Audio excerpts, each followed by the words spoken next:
What's up, guys? Spider here with Zombie Talk with Spider, Episode 6. We're going to go into some deep thought here today. This is going to be some next level shit, alright, guys? So keep an open mind and let's go. I'm going to bag on Call of Duty a little bit here. Innovation in Black Ops 4 and in Black Ops 4 Zombies. Is there truly innovation? Now, the thing that bugs me is that innovation is just an overused term these days. You know, when you get into the corporate boardroom and you get into meetings, there's a thing called bullshit bingo. And it's basically a card with all these keywords on it. You know, these common keywords. You know, like paradigm shift, out of the box, innovation. Innovation is one of those ones that you have on your bingo card. And when somebody says it in the meeting, you mark it off. And the first one to get a line, you know, across, down, diagonal, yells bullshit or bingo. I mean, that doesn't actually happen, but, you know, there are cards that say that. So I really think a lot of these terms are overused. And if I look at the definition of innovation, and this really bothers me because you don't use the word in your definition. The first thing that comes up on Google, the action or process of innovating. How is that helpful as a definition, I'd like to ask? I don't know. Anyways, the next definition is a new method, idea, product, etc. Now, the reason why I think it's overused, and it's tough. It's tough to be in marketing, especially marketing a game, the same game, year after year after year. Every game is new and innovative. We've packed more into this game than we ever have before. It's the same thing, you know? You pay a bunch of YouTubers to come out and see your reveal, and then they freak out about it and pass that along to all their viewers. It's kind of the same game every year, and you say the same things every year. But is there really true innovation? And I want to go so far as saying, you know, we should be looking at, I don't know, another word. Revolution, I don't think revolution is the word. There's something in between. Revolution refers more to a political change than anything, but, you know, an evolution, perhaps. I don't know.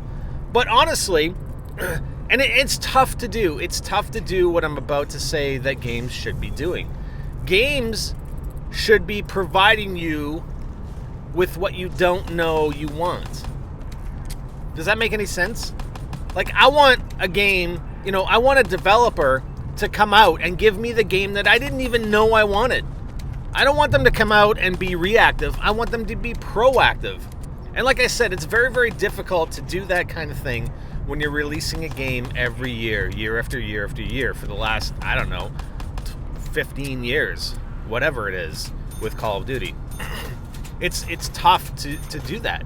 But the thing is, you know, these games are just becoming reactive, knee-jerk. Not even, and they're not even reacting very well, right?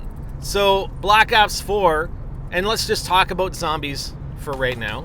So zombies, you know, these callings, we're coming out with challenges on day one. I mean, challenges have been a thing forever. And it should have really been part of zombies on release day for every game for the last 5 years at least. I mean, it's a common thing in multiplayer. Zombies has been around for 10 plus years, right? More so. And now we're just seeing, okay, on release, we're going to see these callings or challenges. Okay, great. The other thing with the modifiers, I'm sorry, but NGT Zombies has been kind of the pioneer for zombie challenges. We've been doing this kind of thing, and I'm not talking about just high rounds. High rounds has been a thing forever, obviously. It was a challenge to get to a high round when zombies first came out in World at War. And I think we kind of pushed the envelope a little bit in Black Ops, and I think it was until Black Ops that we did that. We started doing custom challenges, right? 2v2, point horde challenges, stuff like that. And like I said, I think we were kind of the pioneers. I'm sure maybe somebody did something similar somewhere along the line before us. I don't know. But we started doing challenges in Black Ops. And how many years ago was that? And finally, you know, again, being reactive. Challenges have been around for years and years and years. And now we're being reactive and putting it in the game. And same goes with multiplayer. We're being reactive. We're giving players what they've wanted for years. Well, thank you for being reactive. Thank you for giving us the game that we're asking for, or the modifiers or the additions to the game that we're asking for. I mean, anybody can do that, can't they? I mean, are you being particularly innovative by doing that? Are you being particularly innovative by adding in a Battle Royale game mode that has been, out there and uber popular for the last year or two? Are you being innovative? Not really. I mean, maybe you're going to do it. You're going to obviously do it in a different way, in the Black Ops way. Okay, fair enough. Maybe you're being innovative with that. I don't know. That overused term again. But you're giving people what they've been asking for. You're not giving me the game that I don't know I even want or need. Now, when we look at sort of, if we're going to use the term revolution, let's use that term, okay? We'll coin that term and we'll apply it to gaming. Revolution, when we have big shifts in gaming. I think Call of Duty was pretty revolutionary when they released COD 4 Modern Warfare. That was a pretty revolutionary game, and that set the stage for Call of Duty for years to come. Years to come. That was Infinity Ward, baby. They were the ones. Treyarch, I think, sort of quote-unquote revolutionary when they introduced zombies, when they added zombies into World at War. And it was just, and I talked about it on previous videos, and it was just a thought. It was just someone's idea. It's like, hey, let's try this. And they made it work, and they pushed it into World at War, and look what it's become. Awesome. If you look at gaming in general, things like League of Legends, or even PUBG. I mean, PUBG and Fortnite are a pretty decent example of what I would coin a revolution in gaming. Innovation is it's too watered down a term to apply it that way. Mobile gaming in general has been kind of a revolution, so to speak. Does that make any sense? Am I making any sense here? So, I mean, do I call it innovation in Black Ops 4? I don't think so. I think it's just, hey, we're going to add a bunch of things. This is what people liked and didn't like in Black Ops 3, so we're going to tweak it. Here you go. Here's your next game. That's what it is. That's what it comes down to. I mean, we're going to add, of course, we're going to have new maps, new multiplayer maps. We're going to remake a bunch of maps that people like from previous games. Same goes for zombies. We're going to create some new maps, some new characters. It's really become kind of a crutch, if you will. And the fact that they've gone to zombies with every iteration of Call of Duty now also bothers me. And the thing is, Infinity Ward, they tried with Extinction, and I thought Extinction was pretty damn good up until the last two maps. I don't know why. Why the hell, and I've never gotten an answer for this, why the hell did they drop the ball on those last two Extinction maps? Because they were terrible. And that killed it for Extinction. But I thought it was a good idea that they could have built upon. And I thought it was a good idea that, each of the developers, especially going to that 3-year cycle, they could have kind of came out with their own sort of additional mode. And not just, being told by Activision, hey, you got to do zombies on your next game. Hey, Sledgehammer, you're doing zombies. Hey, Infinity Ward, you're doing zombies. Because zombies has become this phenomenon. But it hasn't worked out that well, right? Maybe it's worked out better than Extinction. I don't know. And I know Infinity Ward tried a bunch of things. They've had the survival modes. They've had Spec Ops. Spec Ops was actually pretty good. I thought Spec Ops was pretty good if they could have built upon that. But Extinction was as well, and they didn't build on that, and it kind of just fizzled out. But I thought it was a pretty good game mode. And Sledgehammer really never had the opportunity. They're like, hey, guys, you're doing zombies. Make it scary. And, they did a pretty good job. But for replayability, and I think generally speaking, the consensus out there is that it's not great. It's, you go on to YouTube gaming, right? And live and Twitch. Do you see anybody playing World War II zombies right now? Maybe a couple people with 50, 100 viewers. I don't know. but it's not that popular. It's not like Black Ops. And I even go on to, I'm recording this footage on Doris. So I go on to Black Ops 3. I'm looking at the playlist. Last night, there were 30% of the playlist was playing Shadows of Evil, which kind of makes sense because, everybody that bought Black Ops 3 has Shadows of Evil. You didn't have to buy the Season Pass. You didn't have to buy DLC. You didn't have to buy Zombies Chronicles. You bought Black Ops 3, you got Shadows of Evil, and that's it. You didn't even get the Giant, right? Did you? No, because it was like wasn't it a pre-order or an additional thing you had to pay to get the Giant? But anyways, and then the next most popular map was Kino der Toten with 16%.